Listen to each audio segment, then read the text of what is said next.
ಸಾಮೂಹಿಕ ಶೌಚಾಲಯದ ಬೇಡಿಕೆ ಇಲ್ಲ. ನಾನು ಒಂದು ಕಡೆ ಹೋದಾಗ ಐ ಥಿಂಕ್ ಅದು SC ಕಾಲನಿ ಇತ್ತು, ಅಲ್ಲಿ ಒಂದು ಸಾಮೂಹಿಕ ಶೌಚಾಲಯದ ಬೇಡಿಕೆ. ನಾವು ಇಡೀ district open district defecation free ಆಗಿದ್ದೀರಾ? ಎಷ್ಟೊಂದು ಶೌಚಾಲಯ ಸಿಟಿನಲ್ಲೇ ನೋಡ್ತಾ ಇದ್ದೀನಿ. ನಮ್ಮ ಇದು ಗೋಡಿ ಸರ್ಕಲ್ನಲ್ಲಿದೆ ಅಥವಾ ನಮ್ಮ ಗ್ಲಾಸ್ ಹೌಸ್ನಲ್ಲಿದೆ. ಟೋಟ್ಲಿ ಅದು ಒಂದು ಡಸ್ಟ್ಬಿನ್ ಆಗಿದೆ. It's not function. ಯಾರು ಯುಟಿಲೈಸ್ ಮಾಡ್ಕೊತಾ ಇಲ್ಲ public. Name ಸೇಕಿಗೆ under Swachh Bharat mission ಇಷ್ಟು ನಂಬರ್ ಆಫ್ ಟಾಯ್ಲೆಟ್ಸು ನಾವು ಇನ್ಸ್ಟಾಲ್ ಮಾಡಿದ್ದೀವಿ ಅಂತ. ಬಟ್ ಆದರೂ ಜನ ಎಷ್ಟು ಮಟ್ಟಿಗೆ ಯುಟಿಲೈಸ್ ಮಾಡ್ತಾ ಇದ್ದಾರೆ, ಈ ಓಪನ್ ಡೆಫಿಕೇಶನ್ ಪ್ರಾಕ್ಟೀಸ್ನ ನಿಲ್ಲಿಸಿದಾರ ಇಲ್ಲ, ಅದ್ರ ಬಗ್ಗೆನೂ ಅರಿವು ಮೂಡಿಸ್ಬೇಕಾಗಿದೆ.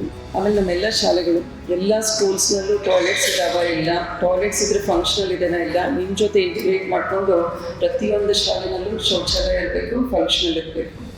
ಅದ್ರ ಬಗ್ಗೆ ಒಂದು ರಿಪೋರ್ಟ್ ಶೇರ್ ಮಾಡಿ.